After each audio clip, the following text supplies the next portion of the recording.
Hi, welcome back to Focal Point AFR Talk. 888-589-8840 is the number to call. 888-589-8840. And don't forget, you just heard some listener stories. If you have a story about how God has used Focal Point or AFR Talk in your life, has motivated you to stand with courage in the culture war, that's going to be our theme of this year's Share-a-thon, a call to stand with courage.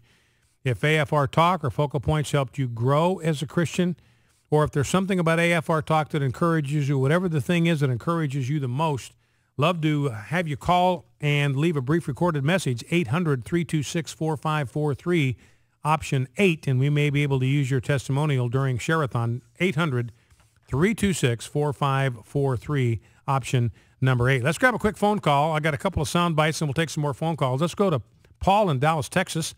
Paul, you're on Focal Point with Brian Fisher. What's on your mind? Yes, I just wanted to comment on the two Obama clips that you played. Yes, sir. The first one, when he was talking about Iowa, I think I can reasonably infer from his conversation that while he said Iowa, his real point was being out in a rural area where the response time for law enforcement might be significantly delayed. However, he is now conceding one of the main reasons that people have firearms is response time. You don't have to live in rural Iowa to have a response time issue. You can live in the suburbs, you can live in the big city, and depending on the police patrols and the circumstances, it could take 5-10 minutes for the police to get there. And as is off-cited even on your show and even by other liberals, it only took Adam Lanza 5 minutes to take off a bunch of those rounds. And the main point is when people see a threat, they'll always call the police.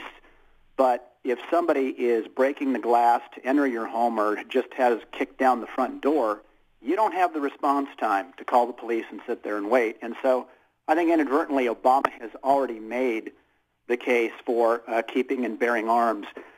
Second clip, just really quick, he said, that why do people worry about having guns against the government because, we're the government. And my favorite part is he said, I'm constrained by mechanisms put in place by our founding fathers. Yeah. That's correct, President Obama. One of those constraints is the Second Amendment. Yeah. And you are correct that we are the government, so why do you care if your bosses want to have firearms? Yeah. Well, and Paul, it's interesting, too. I mean, and I'm glad you reminded me of that because I forgot to say something about that. That it was just interesting terminology that President Obama used, that I am constrained by the system that was put in place by the founders. Now, what does constrained mean or restrained? It means that something's holding me back. There's something that I want to do, and doggone it, I can't because this cotton-picking thing called the Constitution is holding me back. It's constraining me. So what President Obama basically is admitting there is that he'd like to confiscate our guns. He'd like to come into your house, Paul. He'd like to come into my house, take our guns, and take our ammo. He can't. That's what he wants to do. And the only thing that's stopping him from doing it is he is constrained by the system that was established by the founders, and we can all thank God for that. All right, Paul, listen, I appreciate the call. Thank you for that. Let's grab clip number 4. 888-589-8840 is the number to call. Clip number 4, President Obama had this thing. I just played one excerpt from it at the Denver Police Academy yesterday to celebrate this draconian gun control law in Colorado, which is completely unconstitutional. Remember, the states do not have a right to limit your right to bear arms. The states do not have the constitutional authority to do that because the right to keep and bear arms is granted by the Constitution to the people. A state cannot interfere with that. So what Colorado's doing, flatly, what Connecticut's doing, completely, flatly, totally unconstitutional. And by the way, the Connecticut law, I went through some of the provisions of the Connecticut law, and there is nothing in there that is going to make any schools any safer. I mean, the whole thing is about schools, right? About the Newtown shooting. Here is the provision on school security. Create a statewide council to develop safety standards for school buildings. Requires each school to write safety plans. Requires the state to maintain a registry of school security consultants. Requires all colleges and universities to submit plans to the state. There's not a single provision in there that would put a gun on any campus in the state of Connecticut. The one thing that could possibly work to protect children is the one thing that's not in there. Now let's so you got all these cops in uniform standing behind Barack Obama, and you had a lot of cops posting on Facebook that they resented the fact that they were simply being used as props for an initiative and a law that they don't even agree with. Now here are the sheriffs. There's a cluster of sheriffs, clip number 4 in Colorado. They wrote a letter and they complained about this gun control legislation. The sheriffs in America, these guys are the guys that got their act together. They now, I'm not saying all police departments don't. You got a lot of great police chiefs, a lot of great police departments, but the county sheriffs, they understand and believe in the Second Amendment. Here's what they had to say yesterday. We are here to provide a voice to the millions of honest, law-abiding Coloradans who were ignored by their governor as well as by the majority party in their state house. We watched as the president, New York billionaire Mayor Michael Bloomberg, and the leaders of his party as they're now throwing their political clout behind continued efforts to pose yet more and more gun control laws on Colorado.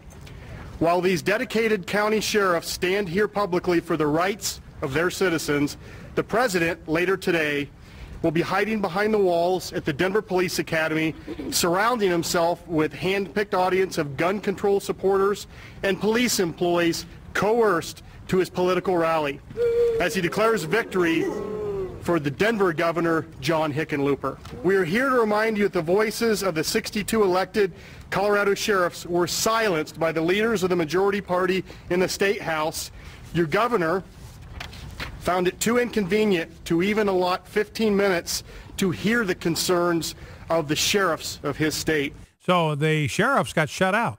They didn't even get 15 minutes to explain their point of view when this gun control law was being considered, even though the county sheriffs are the ones, perhaps more than anybody else in the state, that have to deal with the consequences of that.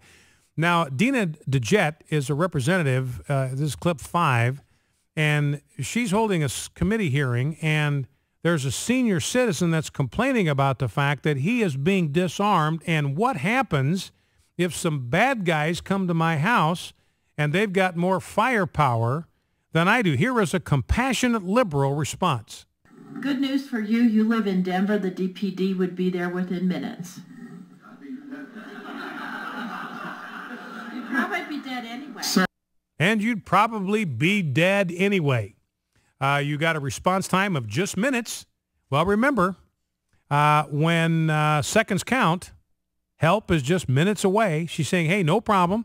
Doesn't matter if the bad guy's got a gun. The Denver Police Department will be there in minutes. And besides which, by the time they get there, you're probably going to be dead anyway, so don't worry about it. And here is Dina DeJet. She's the one that's behind this piece of legislation. And she apparently thinks that magazines are ammo and that they are disposable or that they are consumable. And she is the one that is pushing this piece of legislation. She has absolutely no idea what she's talking about. Let's listen. What's the efficacy of banning these magazine clips? I will tell you, these are ammunition. They're bullets. So the people who have those now, they're going to shoot them. And so if you ban them in the future, the number of these high-capacity magazines is going to decrease dramatically over time because the bullets will have been shot and there won't be any more available. So she apparently, I mean, Rob, is that how you read that? I mean, it seems to me that she's thinking that magazines are like disposable, or they get used up, that the magazines themselves get consumed in the process of firing a weapon. I mean, is that the way it seems to you? Amazing, Brian. It's just amazing. I don't want to say what it is, but what it is. She just has no idea of the legislation that she's behind. And she's just clueless. She has absolutely no idea how magazines work. She referred to them as magazine clips number 1. And then like they're, I don't know, disposable, or they get consumed, or they get used up instead of being something that can be reloaded. All right, well, let's go to the phones, 888-589-8840. Let us grab, let's see, where should we go first? Don't have a name on this caller, but welcome to Focal Point. What's the name? Gay, all right. Dave. All right, Dave, go right ahead. Are you there? Hello? Yes, go right ahead. You're on Focal Point with Brian Fisher. Oh, Brian, thank you for taking my call. You bet. The reason I called is that apparently the people in government now do not understand the reason the Constitution was written was that it was not a living document. They set ways to change it in the future when it needed to be. They didn't, and they wrote it down so that George can't come along 5 years later and say, oh, wait a minute now, we said freedom from religion, not freedom of religion. Right. Well, that's the reason they wrote the Constitution, so that people like Obama couldn't come along and say, oh, that's not what they meant to say. That's what, this is a living document. Well, and I think it was Thomas Jefferson used the phrase that the purpose of the document was to bind politicians down with the chains of the Constitution, to bind them from mischief with the chains of the Constitution. Let's grab one quick clip. Let's go to Dave, Muskegon, Michigan. Dave, we can grab Dave. Welcome. What's on your mind? Got about 45 seconds. Obama and all of our state elected officials, the Founding Fathers put constraints on them, but the very act of talking of changing that is basically treason. Yeah. And he scares us with his homeland security that he doesn't talk about. He's too secretive. We heard his lies. Mm-hmm.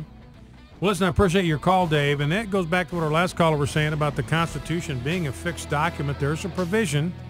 If people don't like what's in the Constitution, they're not at liberty to simply ignore it, which is what this president is doing. Dave's got a good point. With his executive orders and other policies, he just ignores the parts of the Constitution he doesn't happen to like. Well, that's not how the founders envisioned changes in our Constitution. If people didn't like a provision in the Constitution, they had the opportunity to go about the business of amending it, but you must not ignore it, especially when you've got a sworn duty, as President Obama does, to uphold it and defend it. Back after the news, Focal Point AFR Talk.